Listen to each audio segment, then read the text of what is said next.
Ош шаарындагы бул стационар 8 октябрдан бери иштеп жатат. Ачылгандан бери 24 саат бою кызмат көрсөтүп, кайрылгандардын саны 10 миңден ашты. Ал эми кечээ 18 ноябрь күнү 110 жаран кайрылган. 23 медициналык кызматкер 4 топко бөлүнүп, 6 саат сайын алмашып иштеп жатат. Бул жерге кайрылган жарандардын абалы оор болсо, дароо Ош шаардык ооруканасына жиберилүүдө. Жооптуу дарыгердин айтымында шаарда мурдагыга салыштырмалуу кайрылгандардын саны азайган. Кайрылуулардын саны азыркы немеге буга чейинки күндөргө алганда азыр кайрылуулардын саны аз. Не дегенде биз убагында өтө пик болуп атканда 350-400 неме кабыл алчубуз адамдарда. Азыр бүгүн 110го түшүп калдык. Бул эң минимальный немебиз.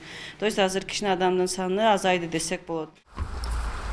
Бүгүнкү күнгө Ош шаарында илдетти жуктуруу алган 22 жаңы учур катталды. Ал эми шаардык ооруканада 17 жаран ковид, 54 жаран пневмониядан даарыланып жатат. Алардын ичинен 7 бейтап оор абалда. Учурда шаардык ооруканада 2 айга жете турган дары-дармектин кору бар. Саламаттыкты сактоо министрлиги тарабынан кечээ 5000 коргонуучу медициналык кийимдер жиберилгендиги айтылды. Азыркы күндө Ош шаарында бизде өткөнкү жумадан биздин бир стационарыбыз жабылган, 100 койкасы жабылып, күндүзгү түнкү стационарыбыз гана иштеп жатат азыркы күндө.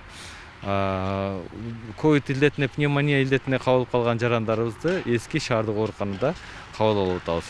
Ал жердеги бейтаптардын жаткан бейтаптардын саны 71 бүгүнкү күндө. Анын 17си ковид илдетине кабылгандар, жана 54-ü бул пневмония илдетине кабылып калгандар да. Учурда аймактардан келген бейтаптар кайрылгандардын 30%-ын түзүп жатат. Шаарда эпидемиологиялык кырдаал турукташканы менен облустан келген бейтаптардын саны төмөндөй элек.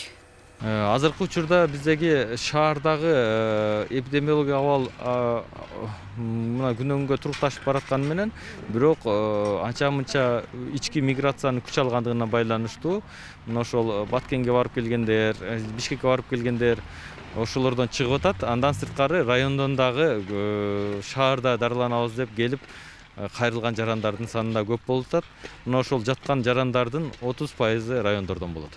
Аба ырайынын кескин өзгөрүшү менен оорунун мизи кайтаары айтылып, социалдык тармактарда түрдүү пикирлер жазылган. Мунун айынан жарандар арасында да түрдүү пикирлер пайда болгон. Ал эми адистер жылдын кайсы гана мезгили болбосун, санитардык тартипти бекем сактоо керектигин айтышат. Анткени кыш жай мезгилиндеги аба ырайы оорунун азайышына эч кандай өбөлгө түзгөн эмес. Андыктан дарыгерлер жарандарды карантиндик чараларды бекем сактоого чакырат.